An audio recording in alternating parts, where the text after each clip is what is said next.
Okay, welcome everybody to the algorithmic lecture on algorithmic meta theorems. Last lecture we talked about structural properties of sparse graphs, and today we're gonna turn to their algorithmic properties. So let's first start with a quick recap of what we did last week and then continue from there. So just because last lecture I was a bit confused about this. So we defined minor free classes as those that exclude some fixed KT as a minor. And we wanted to show the statement that every planar graph is, for example, minor free. And the statement works as follows. So we have Kuratowski's theorem, which states that a graph is planar if and only if either the K33 or the K5 is excluded as a minor. And this implies in particular that the K6 is excluded as a minor. And the way you can see it is to look at the contrapositive of this. So you assume that the K6 is present as a minor. Then in particular, every subgraph of the K6 would also be present as a minor. So this one would be present and this one would be present. So this would imply that this statement here was false.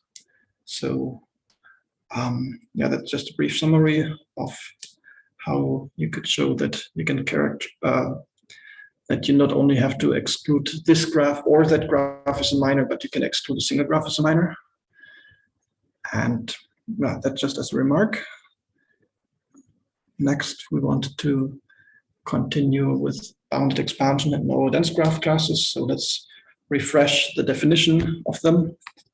So a depth R minor of a graph is a graph that can be obtained from a host graph by the following operations. You can take balls of radius at most R in the host graph, and then you can remove all the edges outside these balls, and you contract these balls. And additionally, you may remove some edges after the construction as well. And the result is what we call a depth R minor of the host graph. And depending on the radius of the balls you choose in the beginning, that determines the depth of the minor. And we use these depth R minors or shallow minors to define graph classes. And what we did is we basically bounded the sparsity of the depth R minus as a function of R only. And we defined two ways to do this. The first one would be to consider the average degree of the depth R minus. So by nabla R of G, we denoted the largest ratio between edges and vertices that you can get in any depth R minor of the host graph. So this bounds the average degree of all R shallow minors in the graph. So if you set R to 1, this would just be the average degree. And for larger depth, you get the average degree, or the bound on the average degree on the minors. This is what we use to define bounded expansion. And for nowhere dense graph classes, we used something slightly different. We bounded the clique size of depth R minus. And how is this defined? We define omega R of G as the largest T such that a clique of size T still occurs as an R, at the depth R minor. So it's the largest clique size that you can get at the depth R minor of a graph. And with these two notions, we first defined bounded expansion. So we say a graph class is bounded expansion if there exists a function of R such that for all R's and all graphs in the class, the nabla R of G is bounded as a function of R. So in particular, we want that the average degree cannot grow with the size of the graph. It can only grow as a function of the radius that we're considering. So this was bounded expansion. And if there's any questions in between, feel free to interrupt.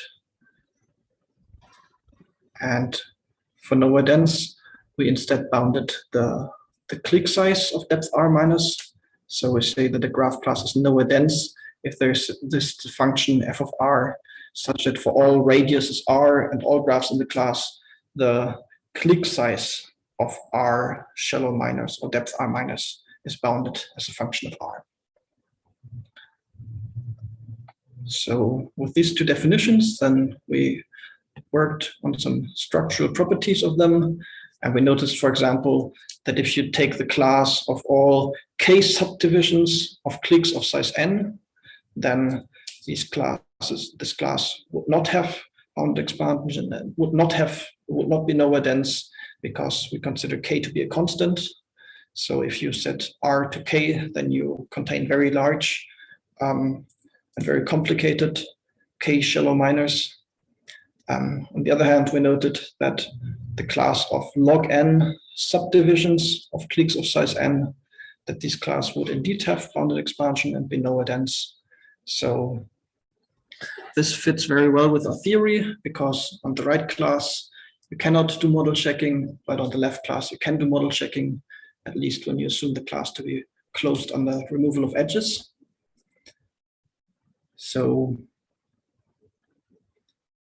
next, in the last lecture, we talked about some graph classes and how bounded expansion and nowhere denseness relates to the graph classes we talked about earlier in the lecture.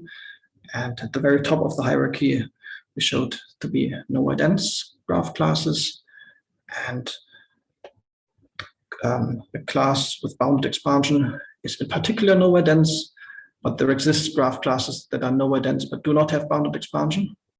So bounded expansion is not quite at the top of the hierarchy, but all the tools that work for bounded expansion often work in a similar way for nowhere dense classes. And second, we showed that all the simpler classes like bounded degree or planar graphs or bounded tree width, that they are all contained in the bounded expansion graph classes. So bounded expansion subsumes many of the sparsity measures that we discussed already in the lecture so far, except locally bounded tree width, but locally bounded tree width would still be contained in the nowhere dense classes. Okay, so this was the setting from the last lecture. And we also briefly talked about the algorithmic implications.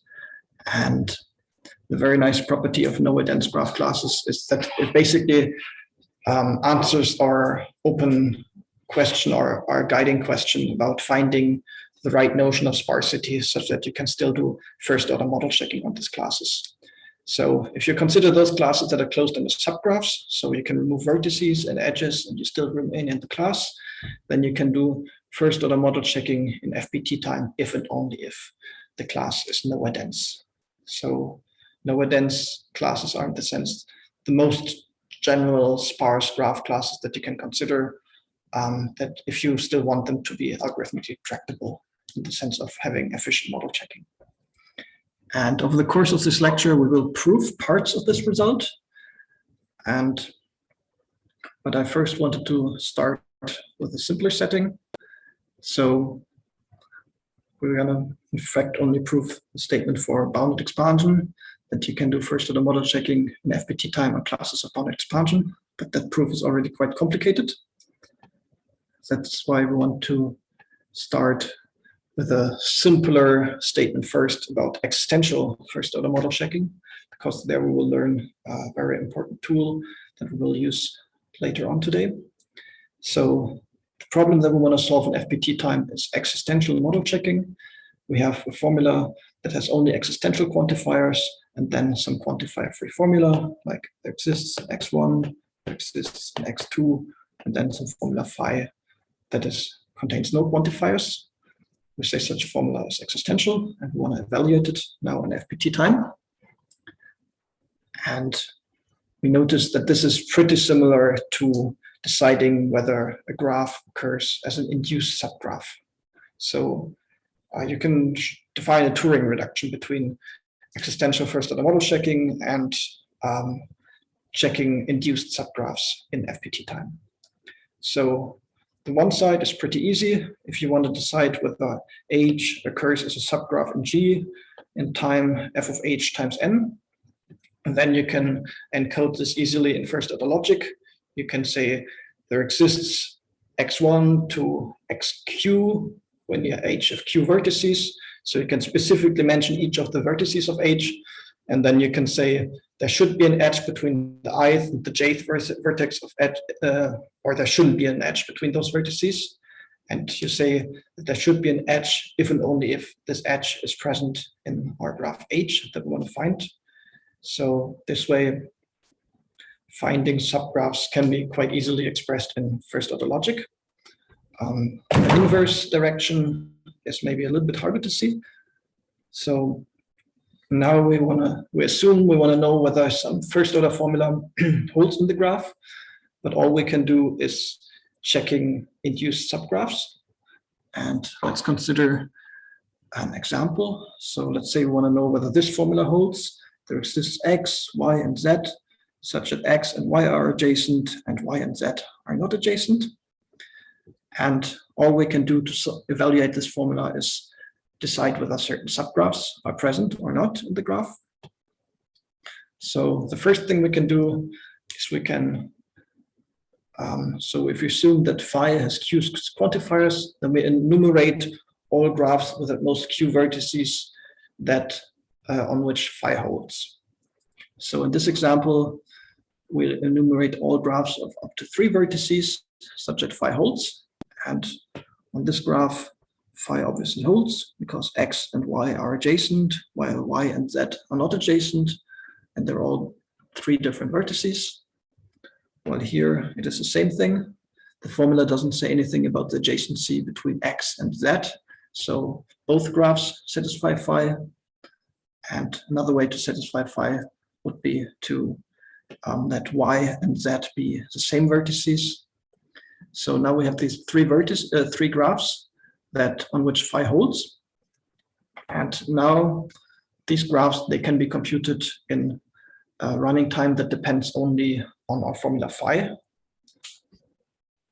And I want to convince you next of the following statements, that G satisfies our formula phi if and only if our graph G contains some graph from the set H, where H are these 3 graphs that I drew above. So we can discuss both directions of this if and only if statement. So if we assume that G satisfies the formula, then there is a satisfying assignment. So X will be mapped to one vertex, Y will be mapped to another vertex, and that will be mapped to a third vertex. And if you induce the graph to these vertices, you get a graph that is in our set H here. And this graph still satisfies the formula. So this one implication would follow from this. And on the other hand, if we assume that some graph from our calligraphic H, maybe this one, occurs as a subgraph of G, then this small graph H satisfies phi, and we can add back all the other vertices of G, and the formula still remains satisfied. So H satisfies the graph, and we add back the remaining vertices, so the formula still remains satisfied, so in particular holds G modulus phi. So I hope you see that model checking and subgraph isomorphism are the same problem, or deciding whether some pattern graph occurs in a host graph are the same problem. If not, feel free to ask any questions. Because then from now on, we can consider the conceptually little bit easier problem of checking whether something occurs as a subgraph. So now we want to solve unbounded expansion, the problem, given the graph H, does it occur as an induced subgraph or not? A small question. Don't we need any additional qualifications on Q of whether it's bounded or it's a fixed constant or something like that? So our formula phi will be the parameter. So Okay. have a running time of f of phi times n. Mhm. So the number of quantifiers will be bounded by phi. Okay. So this means that the number of graphs with q vertices will also be bounded as a function of phi. And if these graphs are the number of them and the size of them, if they're all bounded as a function of phi, then we can do some pre-processing, let's say in time g of phi, in which we enumerate all those graphs that satisfy phi. So we do some kind of expensive computation, but the computation is still bounded as a function of the formula that we want to model. Okay. And in the reverse direction, when we say like checking a subgraph is the same as this formula evaluation, don't we specify that the subgraphs need to be of a certain size?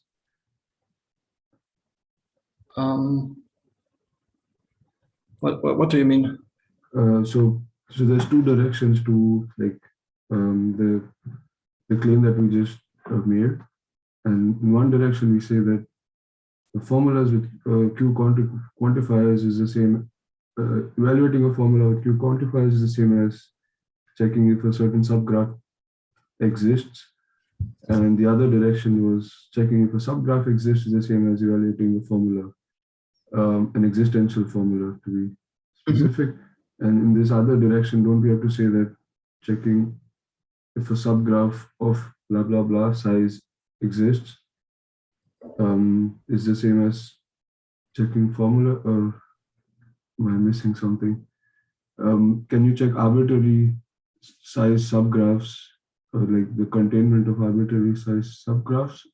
Yeah, we can check the containment of arbitrary size subgraphs in time f of h time. Okay. So this is the kind of problem, or the running time that we're aiming for with this problem.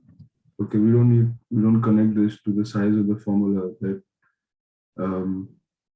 so I think I'm just missing what's the final claim that we just proved, like the final statement. Can you probably go back a slide maybe? Okay, yeah, I didn't. The final statement would be that you can. Okay, yeah, I see it now. I missed this. That the runtime is also specified as size of the subgraph that we're checking for. Yeah, it needs to depend on the subgraphs that we're checking. Otherwise, the problem is probably not in P. Yeah, okay. All right, thanks.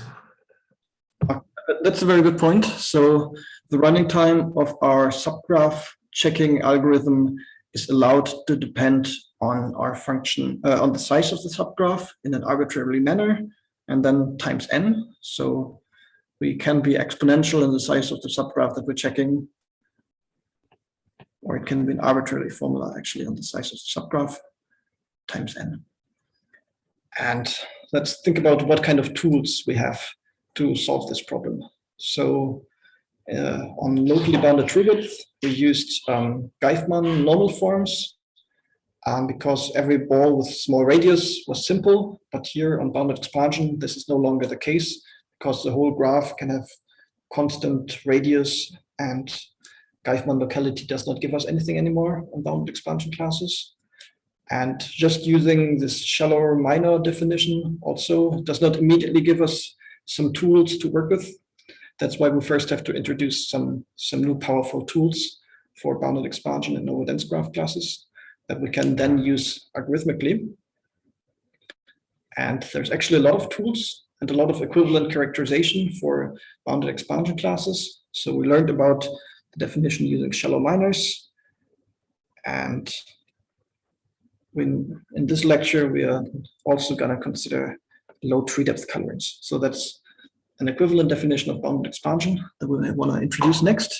And this definition is very useful when it comes to finding algorithms on bounded expansion classes. So this will in fact be the key mechanism that we will exploit today, low tree depth colorings. But first, to motivate this concept, I want to consider planar graphs first. So let's try to solve the subgraph problem on planar graphs. And what you can do is you pick an arbitrary vertex and you do a breadth first search along the planar graph. And here, first vertex is in the center, and then depending on the color, you get the different layers of the breadth first search. So in the center is a single vertex with distance 0, and then you have the next ball with distance 1, distance 2, distance 3, distance 4, and so forth. And you can color these layers based on the distance to the center.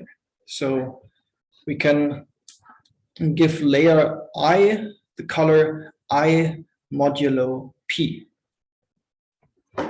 So where P is some constant that we're going to specify later.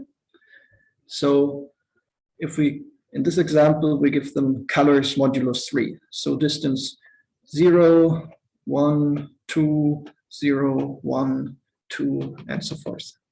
So now we have colored them based on the distance from the center modulo P. And here's the key observation now. We're going to pick a strict subset of the colors. So let's assume we remove at least one color from the graph, or the vertices of one color from the graph. Then the resulting graph will have tree width at most 3p plus 1. Why is this the case? Because by removing one color, you will remove a certain slice in this nesting of circles. So in particular, because we had a color recurs every p steps, because we were coloring with the distance modulo p, it means that each of these connected slices will contain at most p layers. So after there's at most p consecutive layers in this graph anymore. And you can show that these kind of graphs with at most p consecutive layers have tree width at most 3p plus 1.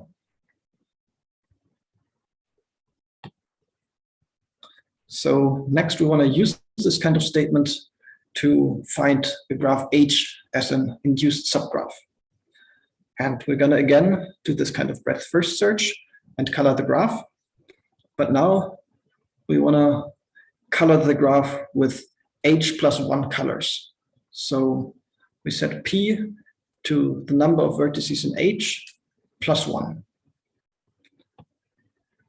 And if H occurs as an induced subgraph, then it also occurs in an induced subgraph that contains only H colors, so only size of H many colors.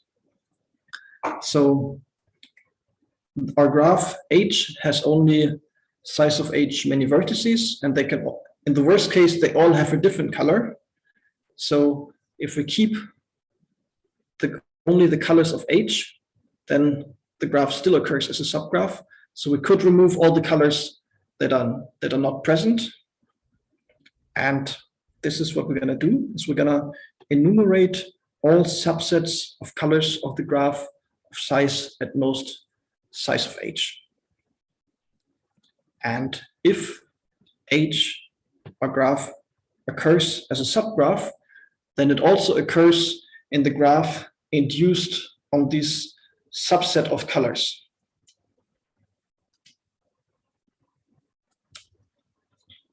Where do we exploit the planarity? The planarity we're going to exploit as a next step. So the planarity we exploited by the fact that if you consider these consecutive layers, the graph consists of at most p many consecutive layers. And in a planar graph, if you do such a breadth first search and consider only p consecutive layers, then the tree width will be at most 3p plus 1. Okay, so if it's not planar, then the consecutive layers don't have necessarily a true. Yeah, in general graphs, these consecutive layers could be very complicated, but in planar graphs, they will not be. And if you're interested in the argument why this is the case, you can consider, let's say, these outer layers. And if you add one vertex to all these outer layers, like an apex, then these P layers plus the center star vertex induce a graph with radius at most P plus 1, I think. And planar graphs with bounded radius have bounded tree width. So in particular, also, if we remove this apex vertex, they still have bounded tree width. So on each of those sublayers, we can now use Cosell theorem to find our graph H, because it will still be contained in some subset of P-1 colors. We can try out all different subsets, and for one of these subsets, we will be lucky if H occurs as a subgraph. And trying out all these different subsets of P-1 colors, the running time for that is P-1 choose P. And for each of those subsets, we will have to use Cosell theorem to check whether our graph H is present or not. But we said that the induced subgraphs, they have tree width at most 3P plus 1. So Cosell theorem finds H in a running time that depends only on 3P plus 1 and the size of the graph that we're looking for. And this would then be an FPT running time with running time of, let's call it G of H times N. Because our constant P is size of H plus 1. So the whole term that I've written there can be bounded as a function of our graph H. And the key observation was that the graph H would still be contained in some strict subset of colors. And this kind of mechanism is something that we want to use next also for bounded expansion. Any questions up until now?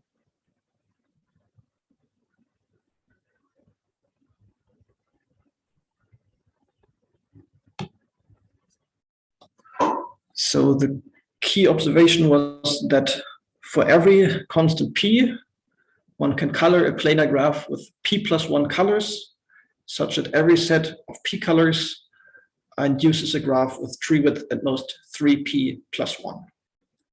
This is what holds in planar graphs, and this is what we used to find our subgraph. And now, for bounded expansion graph classes, we want to find a similar statement. So there you can show that, again, for every P, you can now color the graph with f of P many colors. So it will not be P plus 1 anymore, but it will be still some function of P. And then every set of colors, of P colors, induces a graph with, now we say, tree depth at most P.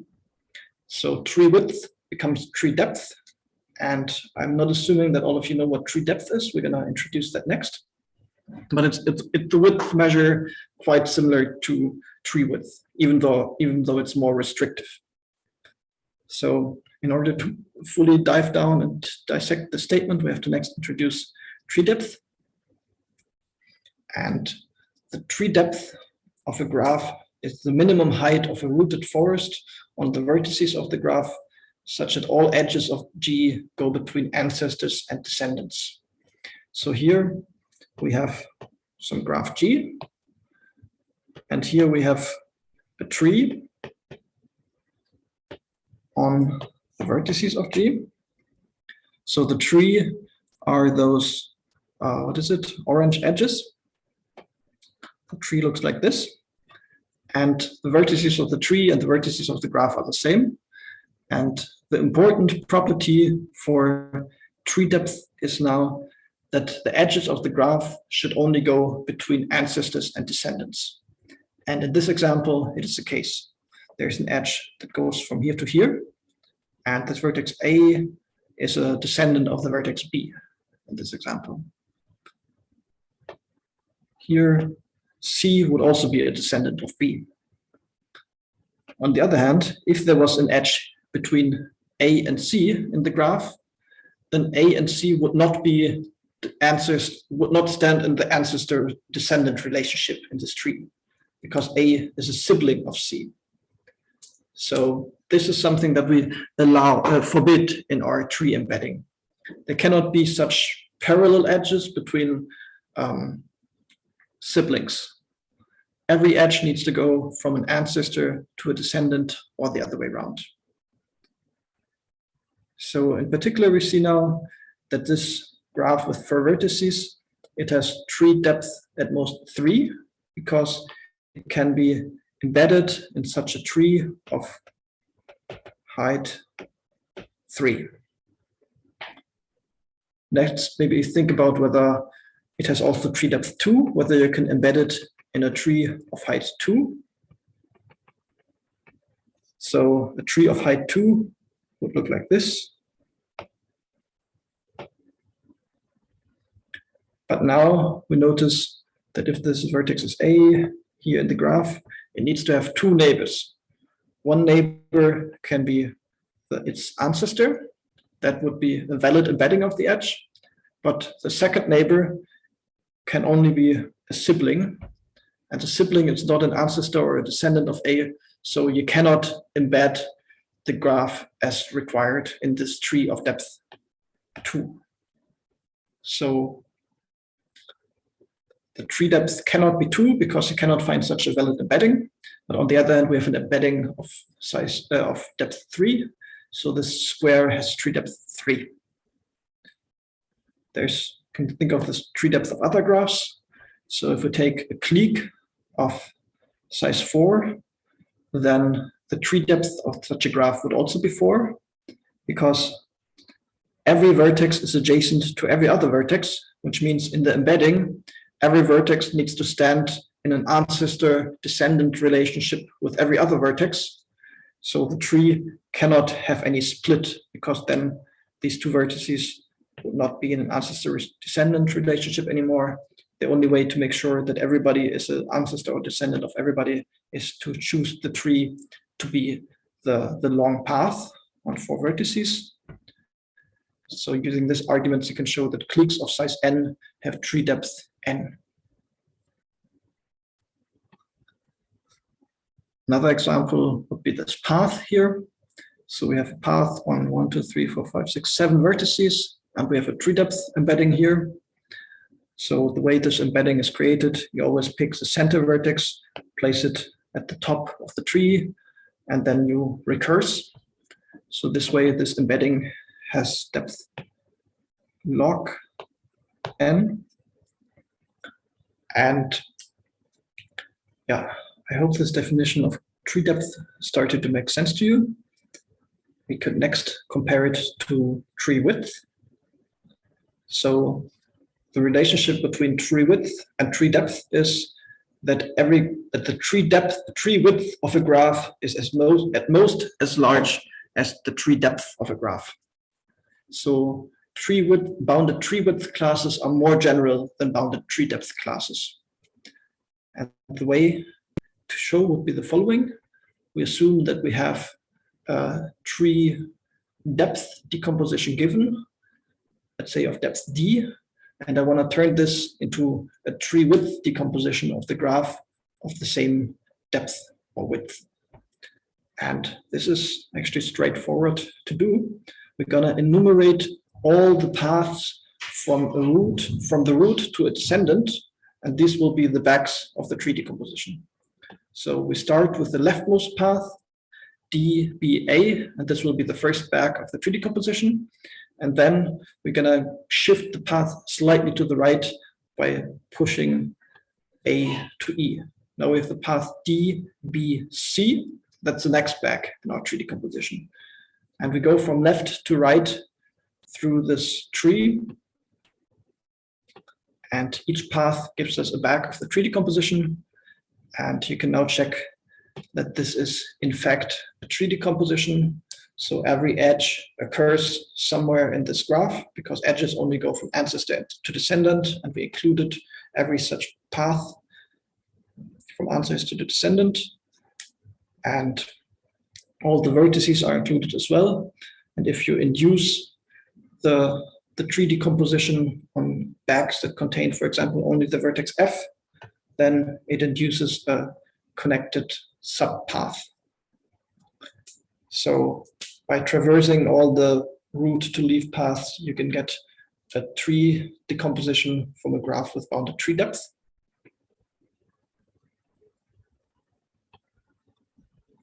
There's a big difference between tree width and tree depth when it comes to trees. So trees have tree width 1. That's very nice. So they have constant tree width, but they have unbounded tree depth. In particular, you can show that the graph, that the path on n vertices has tree depth exactly log n plus 1 and the ceiling of this value. So even the class of paths has unbounded tree depth. While it only grows logarithmically, though, it's still unbounded. So if you want to have classes of constant tree depth, they cannot contain large paths. For example, the class of stars, they would have tree depth at most 2. If this tree goes deeper, like this, then the tree depth increases. Okay, so any questions about tree depth so far?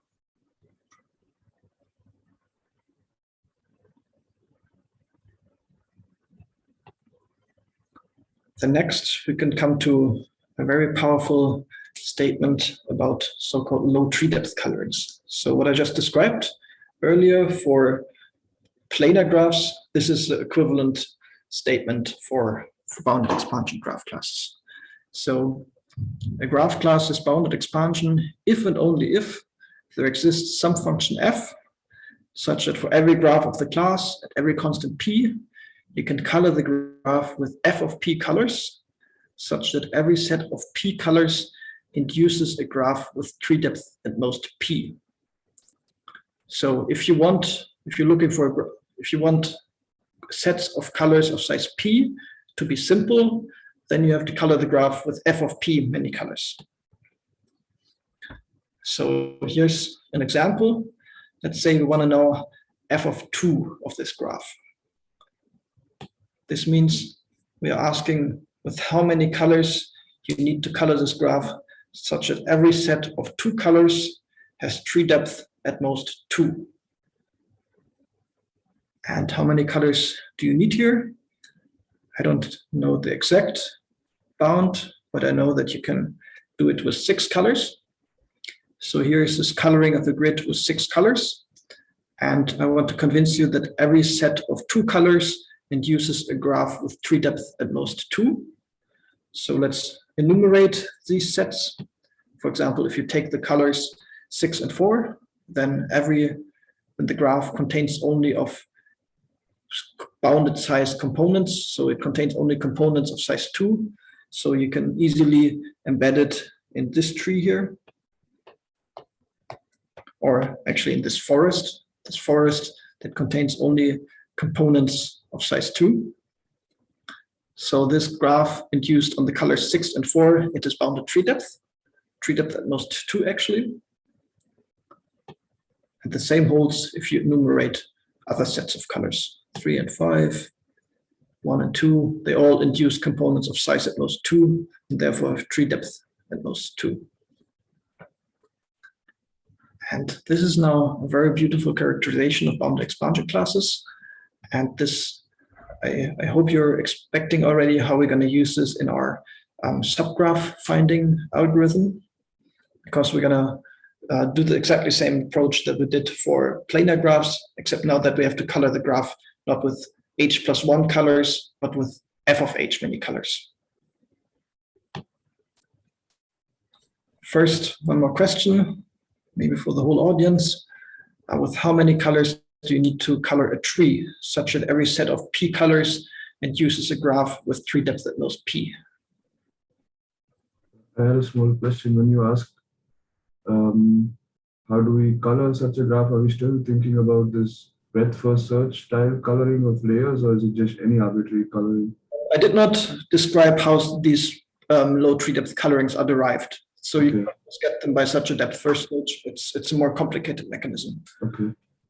But actually they can be computed. So this will be important for us, but I'm not describing how they can be computed. Yeah. It's the largest distance from roots to or arbitrary root, because then we have the path from the roots to the leaf and log n. Yeah. So we have the logarithm from the roots to a leaf, and then we this is a path, so that's definitely lower bound. Okay, actually you can do better. So you can do it with p+1 colors. Okay, color, yeah. Does anybody see how to color this tree with p+1 colors such that every set of p colors has tree depth at most p?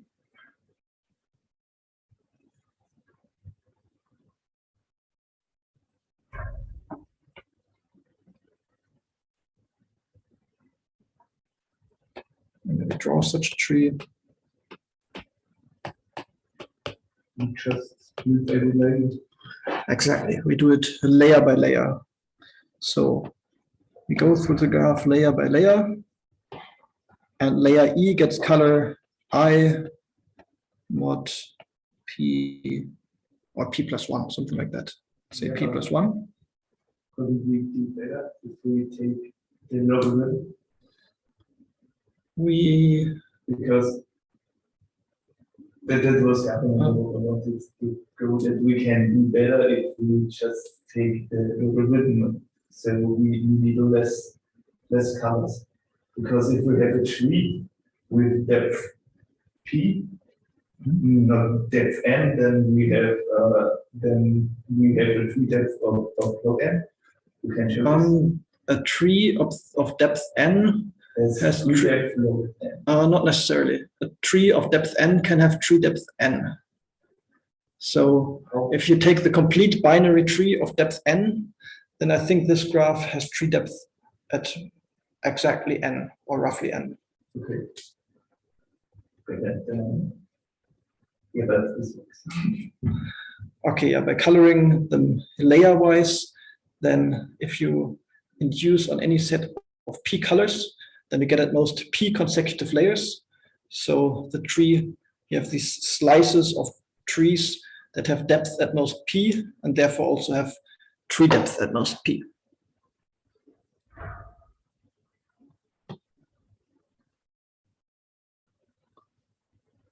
And now we want to use this to do FPT existential model checking, or equivalently deciding whether a fixed subgraph occurs.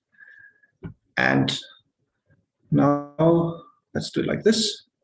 So assume we have a graph from a graph class C. So we have low tree depth colors with f of p many colors. And the running time we're looking for finding a subgraph H will be H of H times n. And we're gonna set P to the size of H and compute low tree depth colorings with f of P many colors. And now if H occurs as a subgraph of P of G, then there exists a subset of size of H many colors such that H already occurs as a subgraph in the graph induced on these many colors.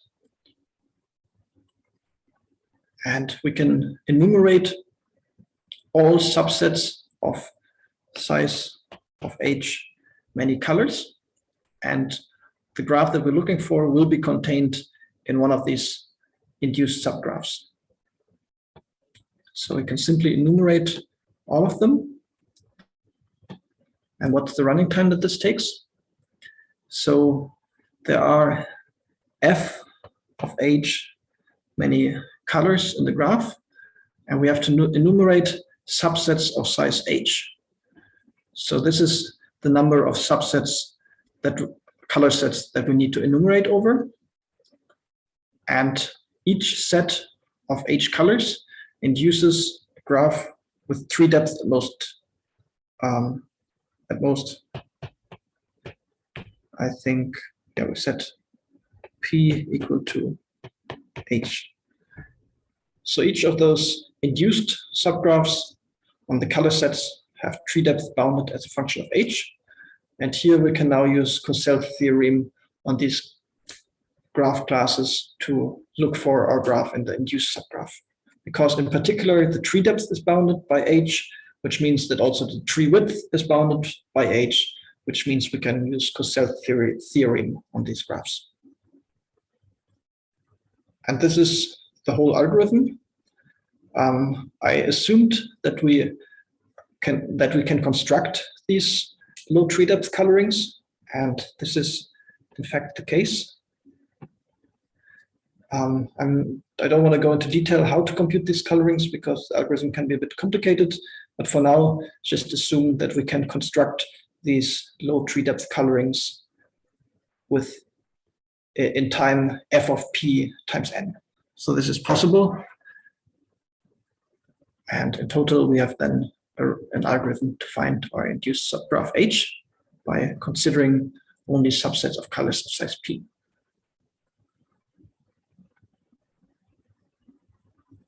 Are there any questions about this approach so far? Otherwise, we would move on to the more complicated statement. So we just proved how to do existential model checking. Next, I want to do the full model checking. So this will be the most involved proof that we consider in this lecture. So I'm not quite sure if we'll finish the whole proof today. If it's only a little bit that is left, I may take some extra time today. So let's see how far we come. So we want to evaluate some first order formula phi in time f of phi times n on bounded expansion classes.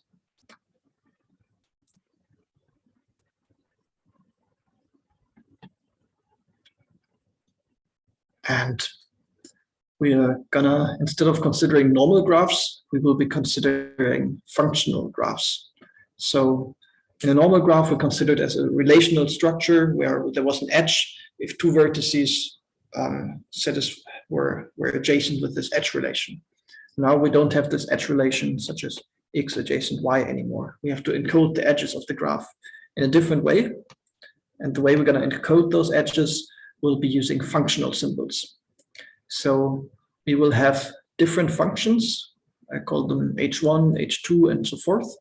And this function will map vertices to vertices. So here on the right, there's an example. h1 of d is b. And the way I like to visualize it is I have a vertex d here, and I have a vertex b here, and I have a function h1 that maps d to b. So I just draw a directed edge from d to b and label this edge with h1. So the way to visualize these unary functions h1 to 3 is by drawing directed edges that are labeled by the name of the function. And then I draw a function from the input to the output. So this is why in functional structures, we can still encode edges. So we can encode edges using these unary functions. Additionally, we have unary relations, Ri, and this is something we had before already. So these, you can consider them just as colors of the vertices. So in functional graphs, we can still color the vertices. And we have nullary relations. This is something we did not have so far yet. So nullary relation will be just like a globally accessible truth value. It is just some value that is given alongside with the graph that you can check. Here's a quick question. If you want to encode a very, very big star as a functional graph, how would you do it? Go from the roots to the elements. So I only have H1 and then for each vertex. So I have H1 for each vertex except the inner node is the inner node. Exactly. So you can find a function from V maybe to the center C, and you label it with H1. And you create such functions for every leaf of the graph. So every leaf points towards the center. This way you only need one function to encode the star. On the other hand, if you were doing it the wrong way around, you may think of doing it like this. That's a very bad idea, because then we need a new function for every leaf of the graph. So if the graph has n leaves, we would need n different functions to encode this tree, and that is way too much. So we usually want these signatures of these functional graphs to be very small, to have constant size.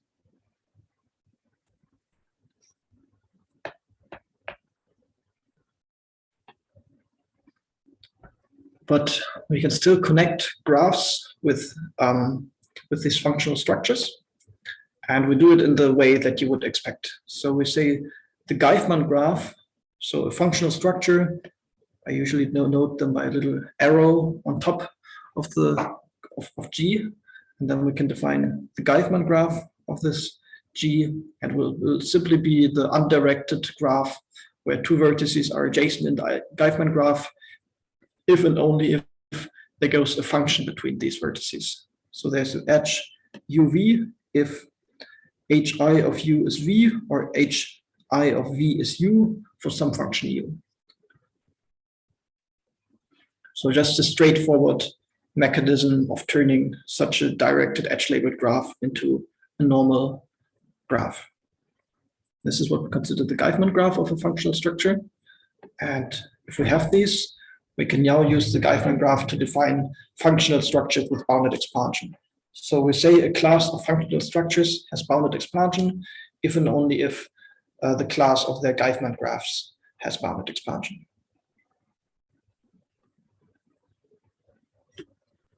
And next, I want to convince you that from now on, we can restrict all our attention to functional graphs.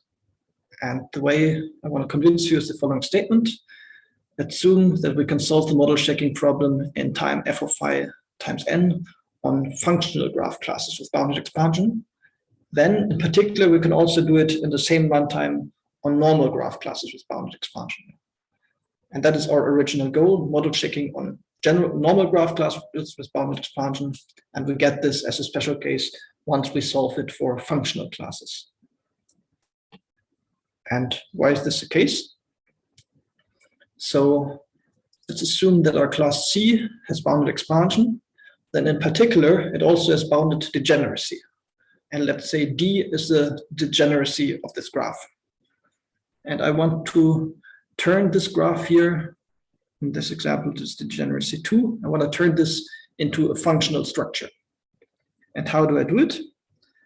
I represent every vertex has outgoing function symbols to its left neighbors.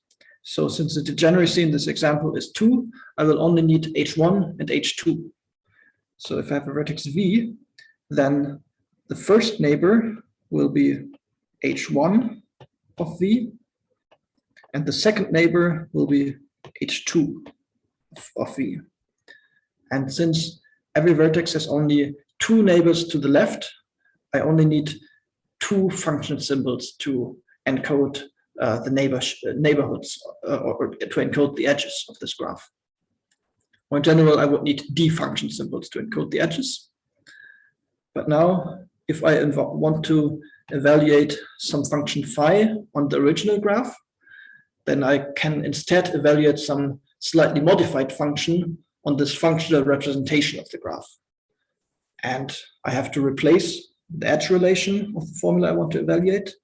So now instead of asking whether 2 vertices x and y are adjacent, I can instead ask whether there is some function that takes me from x to y or from y to x. And this is this block here. I make a big or, not a big and. over all i's, and then I asked, is there a function hi that takes me from x to y or from y to x?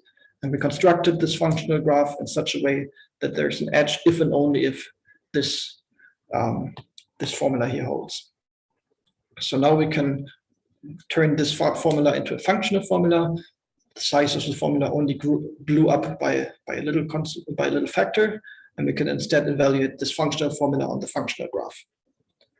So this is the way to solve model checking on general graphs, by using functional graphs instead.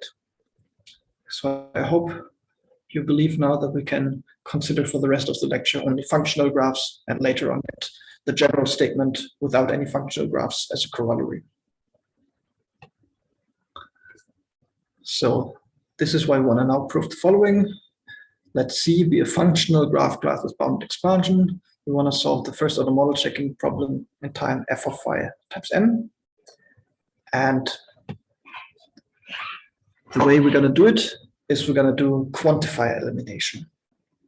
So before we want to quantify eliminate, let's take a look at the formula that we're going to work with. So our formula looks somehow like this. We have a graph G, or the problem looks like this. We want to find out whether a graph G satisfies the formula. There exists an x1, and then we have some subformula like this. For all x2, there exists an x3, and then at some point, there will be no quantifiers anymore. There will be a quantifier-free formula. So this is what we call a pre-next normal form, and every formula can be converted in such a pre-next normal form by pulling out the quantifiers step by step. So we can assume from now on that we want to find out whether this formula on pre-next normal form is satisfied on a graph G. And we're going to focus on the innermost part of this formula. The innermost part consists of a quantifier-free formula phi that depends on x1, x2, x3. And additionally, we have the next best quantifier will be the x3. So what we're going to do is we're going to pick the innermost quantifier-free formula together with the innermost quantifier, as we do here. This formula that exists in x3 that satisfies phi. This formula now has exactly one quantifier, because phi is quantifier free, and we grab the next quantifier. We have a formula with one quantifier, and what we're going to do is we replace it with the formula with zero quantifiers. So that's why it's called quantifier elimination. We're going to eliminate this formula with one quantifier and replace it with an equivalent formula with zero quantifiers. Then the formula looks like this. So it's a formula that depends now on x1 and x2, and it is again quantifier free. You notice here the graph has been slightly replaced. Instead of asking whether the formula holds on a graph G, we now ask whether the slightly modified formula with one quantifier less holds on the graph G prime. So we kind of shift the complexity from the formula to the graph. The formula gets one quantifier simpler, but the graph will get a little bit more complicated. And now we're going to repeat that. Again, with a quantifier-free formula, we grab the next quantifier and we replace it again with something quantifier-free. Now the formula has only one quantifier, and we went from G prime to G prime prime. We do it again, and what in the end we're left with is we have quantifier-free sentence that contains no variables whatsoever. So it's a very, very simple thing. I think it can only contain these nullary relations. So this thing here now can be evaluated very cheaply, and this would then give us the final answer. So the big important thing is that during this transformation, by eliminating these quantifiers, the equivalence stayed the same. So yes instances get mapped to yes instances, no instances get mapped to no instances. And the second important thing is that our graph, this graph here, does not get much more complicated. We will try to make sure that our graph G and G prime and G prime prime, that they all will have the same underlying Geifman graph. They will only differ by extending the graph with some additional colors. So by only adding colors, we will especially make sure that the graph will remain in a bounded expansion class. So in summary, we kind of want to shift the complexity from the formula to the graph by eliminating formulas and augmenting the graph with some additional colors, some unary and nullary relations. So the picture of one quantifier elimination step kind of looks like this. We have a graph G, and the formula, there exists y that satisfies phi. And we want to turn this formula has now one quantifier, there exists y.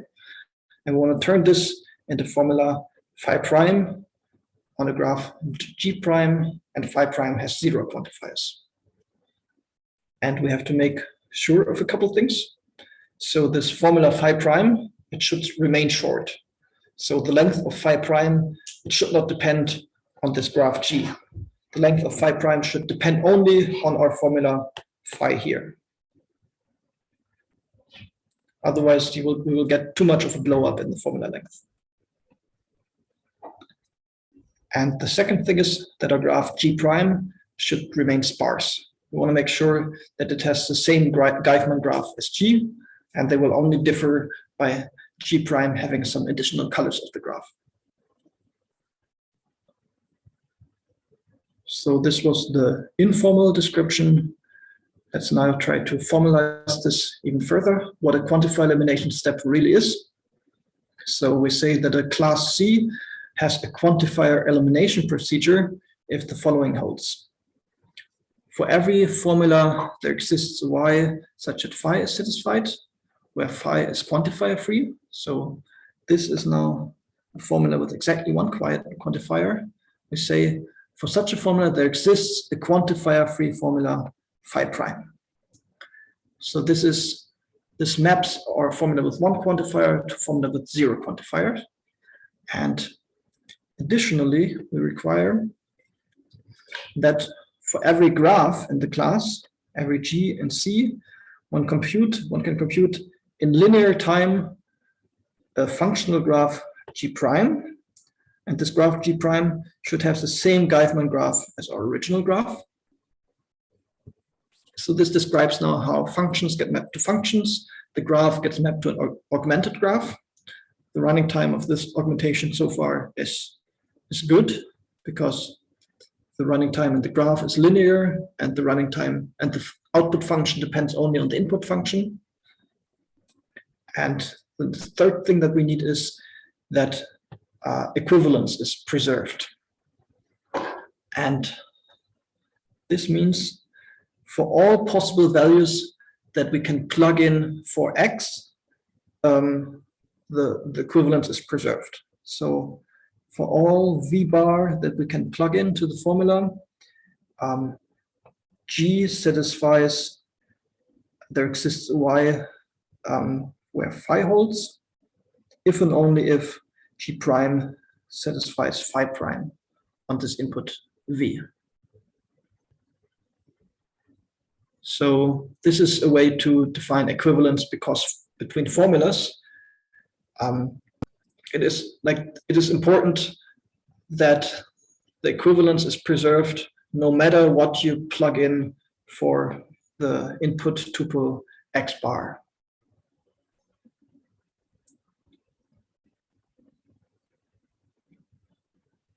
And now let's assume we have such a quantifier elimination procedure. I want to show you that this is enough to solve the problem. So we have, again, a formula in pre-next form. It looks like this. And we take the innermost quantifier-free formula, and the quantifier elimination procedure would replace it with a different formula that is quantifier-free. And this formula will be equivalent on this new graph G prime for no matter what values you plug in for x1 and x2. This is something we required earlier. So we can just take it out and put the different formula in and replace G by G prime. Now we have a bit of a problem. There's a universal quantifier. So far we only defined quantifier elimination for existential quantifiers, or if there's any questions in between so far. If not, let's talk about how we deal with universal quantifiers. We're going to use De Morgan's law to replace the universal quantifier with an existential quantifier. We do this and we get a negation before and after, but we still have this quantifier-free formula inside. If phi prime was quantifier-free, then the negation of it is still quantifier-free. So we can again apply the theorem of eliminating an existential quantifier. And we repeat it and repeat it, and we're done. So this was the next step of the argument. I hope you believe that we can do model checking, or that in order to do model checking, it is sufficient to have a quantifier elimination procedure for bounded expansion classes. So if we can remove a single quantifier of the formula, then we can repeat it, and we're done. And we can, in the end, evaluate the quantifier-free formula on this augmented graph G prime prime. So in order to complete the proof, we would have to find such a quantifier elimination procedure. And I want to do this step by step.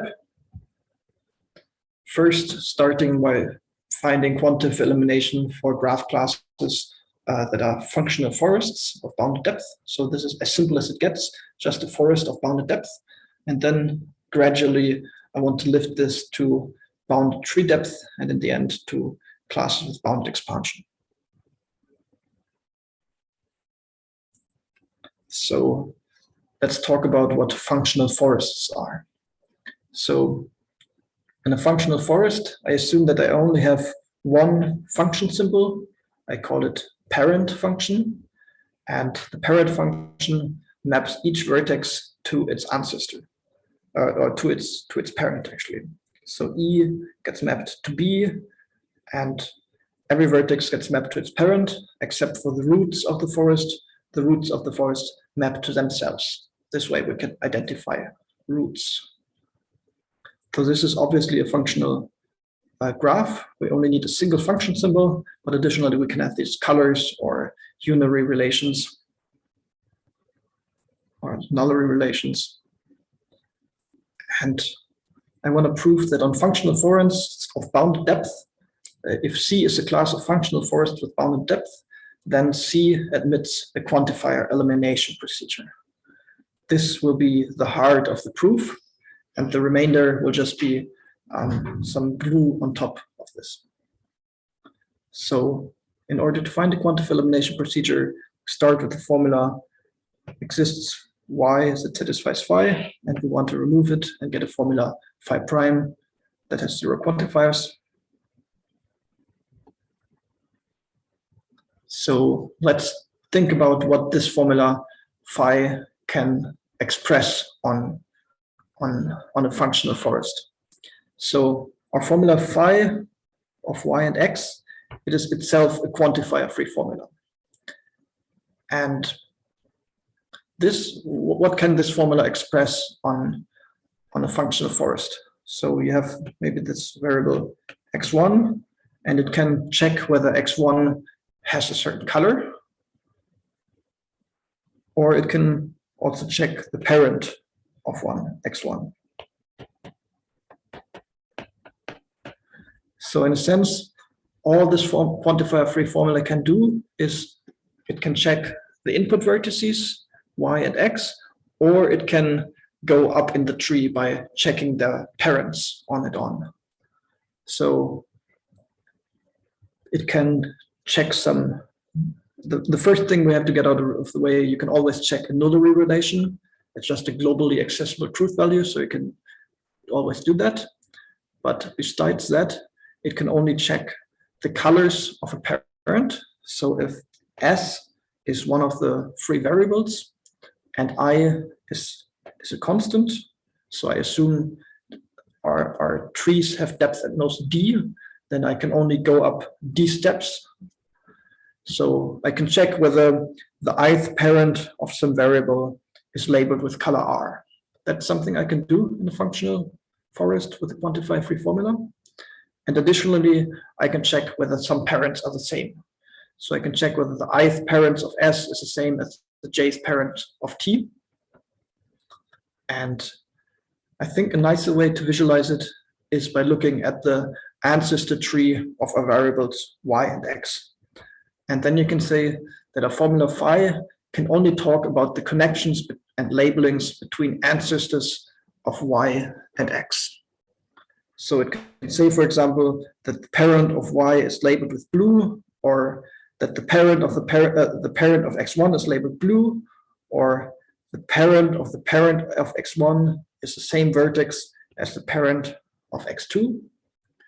So within this ancestor tree, the quantifier free formula can check the relationships between the ancestors.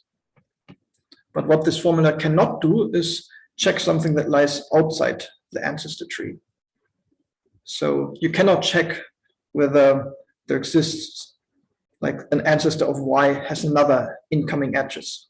That stuff that lays outside the tree cannot be checked by this quantifier free formula. And because you can only state the properties of the ancestor tree, what we can next do, we can enumerate all those ancestor trees. So our trees have bounded depth that knows d, and we only have a limited number of variables and a limited number of colors. So there's only a small or a bounded set of possible ancestor trees that x1 to x, that the variable x and y can have. So we can enumerate all these ancestor trees, and if they have a certain ancestor tree, from this tree you can derive whether phi holds for the vertices or does not hold for the vertices. So we can construct this set T that contains all the ancestor trees that would imply phi. This is because in order to derive whether phi holds, it is sufficient to only check within the ancestor tree. And if we have that, we can interpret these trees as formulas. So if we have an ancestor tree T, we can interpret it as a formula depending on y and x that is true if and only if the ancestor tree of these variables is isomorphic to this particular tree. And if you have these formulas, then we can rewrite our formula phi. Instead of asking whether there exists a y that satisfies phi, we can instead ask, there exists a y such that one of the ancestor trees in our set T is satisfied. This is now a big conjunction over the set T, and we ask whether the ancestor tree of y and x is of this particular type. So far, we just rewrote the formula. Next, we're going to exploit the commutativity, or that the disjunction and the existential quantifier commutes. So instead of, we can swap the disjunction and the existential quantifier, because instead of asking whether there exists y such that this is satisfied or that is satisfied, you can ask whether there exists y such that this is satisfied, or there exists a y such that that is satisfied. So you can swap this kind of orders, and from now on, we can focus only on these internal formulas. We can restrict ourselves to doing quantifier elimination for these ancestor tree formulas. So let's focus on such a single formula. And let me draw a picture for this. So what can such a formula T of y and x express? It enforces that the ancestor tree of these variables looks like this. So maybe the first ancestor of xy is labeled blue and so forth. But it also enforces that the variable y hits the ancestor tree at this vertex at level L. So this is fully specified in the formula T, that the vertex in the ancestor tree where the subtree of y hits the tree of the axis. So you can kind of split the tree in two parts. You have the ancestor tree of the axis that looks like this, and some vertex L, the ancestor tree of y, merges into this tree. And the formula, there exists a y such T is satisfied. It basically says the following. It enforces that the ancestors of x induce a certain tree, and that there exists a y that hits this ancestor tree via a certain path with certain labels, exactly at an ancestor at height L. So it enforces that some variable y reaches this tree along a path, and this path contains exactly 4 blue vertices.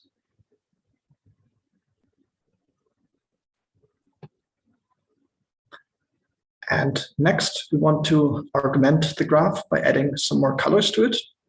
This is something that we're allowed to do in the quantifier elimination procedure. And what we're going to do is we're going to look at all the vertices at level L, and we're going to write down how many children have a vertex. Hang on. We're going to write down how many children can be completed to form a special path that leads to a variable y. So here, this vertex gets labeled with P2 because this children can be completed to a special path, and that child, they can both be completed to such a special path with 4 blue vertices on it. Here, this one gets labeled with P1 because it only has one child that can be completed via such a special path. Even though there's 2 different candidates for y, there's only one child that leads to these candidates. This one would get labeled with P3 because there's 3 paths like this. This one would be labeled with P0 because the colors along the path don't match up. And in order to not use too many colors, we're going to round up certain values to infinity. So if we had a vertex such that it had many different paths, like let's say n many paths, we would need n different colors to exactly distinguish how many children it would have. So if it has more than I children that can be completed via more than size of x many children that can be completed to form a special path, we round this number up to infinity. This way we only need, I think, size of x plus 1 different predicates that we introduce. So how can there be more than x children that could be completed, because there's only x many leaves, right? So this operation, we're doing it in the whole graph. So we're no longer looking at the ancestor tree of some vertex, some of x and y, but we're looking at this whole very large graph. And there can, of course, be vertices with very high degree in this tree with bounded tree depth. Okay. So it is possible that this vertex here had a lot of such paths below it, and it would need too many colors to exactly encode how many children it would have that can be completed to a special path. So we're looking at the full graph, but this is still a functional forest, right? A full graph will still be a functional forest, yeah. Okay, and the level L, we get that from our tree T? Yeah, we get that from the tree T, exactly.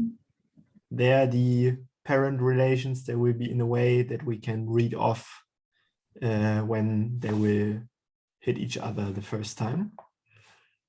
Mm-hmm. Okay, thank you. So next, we're going to introduce a second predicate And we're going to label all the vertices at level L+1 if they also lie on a special path that we're interested in.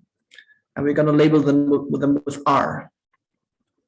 So these two vertices are labeled with R because they both can be completed to such a special path. And the same for these other vertices. This one, this one, this one, this one, they all get labeled with R because they lie on a special path with these 4 blue vertices and we're interested in that we're interested in. So afterwards, now we want to construct a quantifier-free formula T prime that is equivalent to the formula that exists a Y such that T is satisfied. Okay, and the formula that exists a Y such that T is satisfied, it is a formula that depends on these variables, and it should determine whether there exists such a path that hits the ancestor tree at level L. We're interested in whether such a path is present or not, but we want to derive this only from the colors that we just introduced. And I would like to argue that just from the colors that were introduced, this is sufficient information. So this vertex here is labeled with color P2, which means that it has 2 paths to a variable Y below. And we noticed that one of the children is in the ancestor tree of the axis is labeled with R. So one of the paths stays within the tree, which means that there still needs to be a second path. And the second path needs to go outside the tree. So just from the labeling of the tree inside the ancestor tree of the axis, we can derive that there actually is such a variable Y that satisfies our formula T. This is the main trick that we do. We do this counting of the children that can be completed towards Y, and by counting how many children the vertex at level L has and how many children are within the tree, we can derive whether there exists a child outside the tree that can be completed as we want it to be. Sorry, another quick question. Yep. So that level L we got from our tree T. Yeah. Now, if we look at the full graph, the full forest, how do we know where there's now the level L in that full graph? So the full forest, it is a forest of depth at most D. So this level L, it is the global level in the graph. So for every vertex, we can check how many ancestors it has, and that determines the level of the graph. No. Okay, so the functional forest, it is also of bounded height. Yet that makes sense. Yeah, that is the key property, that the whole depth of the functional forest is some constant D, and maybe for each vertex we can write down a color that encodes the depth inside the forest. Okay, so the tree T that we look at, it will be very similar to like our full forest, but just contain selected vertices. But for example, this level L will be the same level. Okay. Yes, yeah, that's very important, that the level stays the same.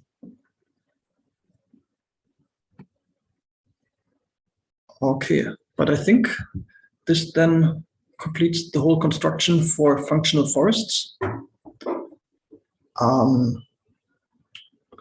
By this counting argument, at least for the ancestor trees, so we know how to do quantifier elimination for these ancestor tree formulas. And next we want to do it for the full formula. So the formula for which we actually want to do elimination is a disjunction over these ancestor tree formulas. This is now the last step in the argument. So I only want to sketch this argument for 2 formulas, but it generalizes to many other. So we have a formula. There exists y such that T1 is satisfied, or there exists y such that T2 is satisfied. And we can split this up into 2 separate formulas. That's what we did in the beginning. We said we only consider the formula T1, and we can do quantify elimination there, or we only consider the formula T2, and we can do quantify elimination there. That's what we did. So for each of those formulas, we just found out how to do quantify elimination. But we want to do quantify elimination for this whole formula, that is a disjunction of the three formulas.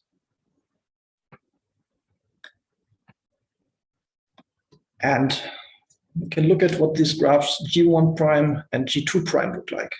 So they have the same function symbols. The only thing we did is we introduced some new colors to the graph. And we can make sure that the colors introduced by G1 and used by formula T1 prime are different from the colors that I introduced in the bottom pair. We just rename the colors such that the colors used in the top and the bottom are disjoint. And then we can overlay the 2 graphs together. So we're gonna say our graph G prime will be the graph where the colors of G1 prime and G2 prime are merged. And then formula T1 prime only uses the color of the first graph, and the other formula only uses color of the other graph. So I'm gonna use 5 more minutes to wrap this up. And then we notice that both graphs only work on G prime. And this is why we can merge this together now and only consider. And we get, instead of evaluating T1 prime on G prime and T2 prime on G prime, we can instead evaluate the formula T1 prime or T2 prime. And this is something that we're interested in all along, because if we repeat this argument, we get a quantify elimination for this original formula that we're interested in. I think the case of bounded tree depth and of bounded expansion, we're gonna do that next week, make a stop here, and maybe talk about any questions that arise so far.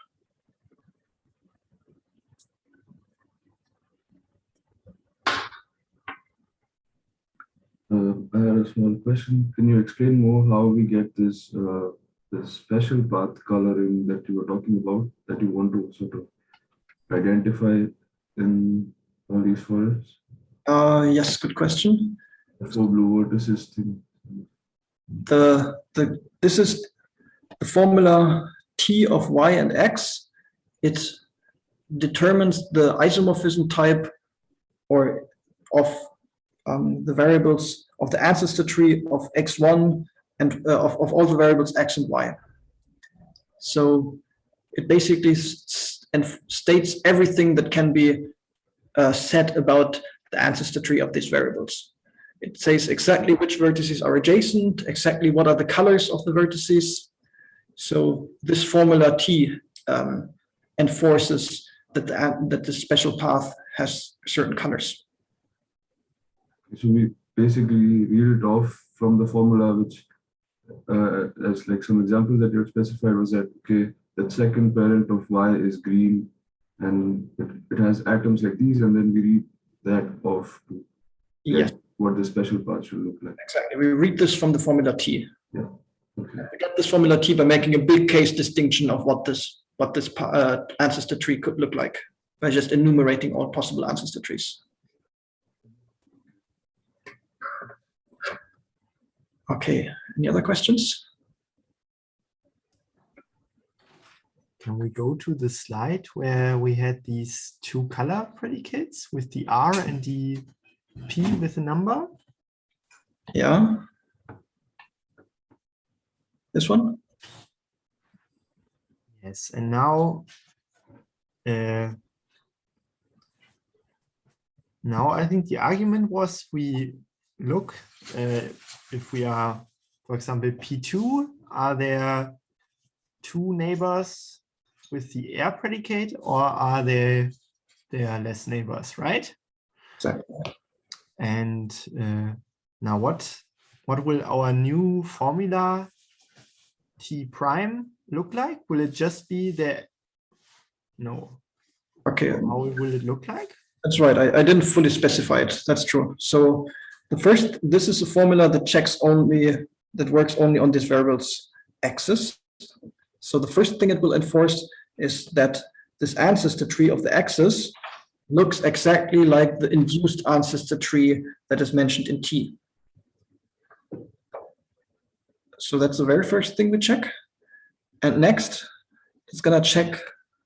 So this in particular identifies this vertex at level L and these vertices level L plus 1. And then we check the labels of our vertex, of this vertex at level L. And we want to enforce that it is labeled with pi, where I is larger than the number of children in tree label. So we can, this is going to be a big case distinction. Like all these children here, they can be accessed as ancestors of the axis, x1, x2, and so forth. And then we can simply check whether they're labeled with R or not.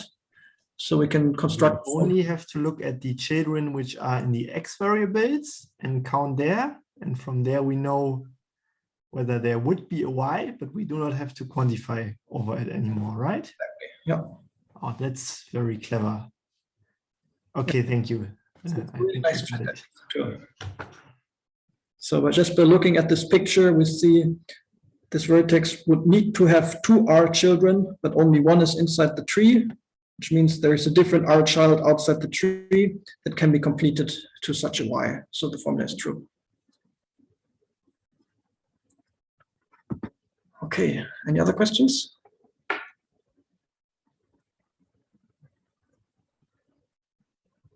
Okay, then I guess that's it for today. Thanks for following this, I guess, quite involved proof. The most complicated part is done. So the next week we will only have to do some plumbing to use low tree depth colorings to generalize this to first bounded tree depth and then to bounded expansion. But the complicated proof and the hard was actually this argument where we count the number of P1s, P2s, and Rs. If you got that, then the hard part is done. Okay, thank you. Thanks a lot. Thanks.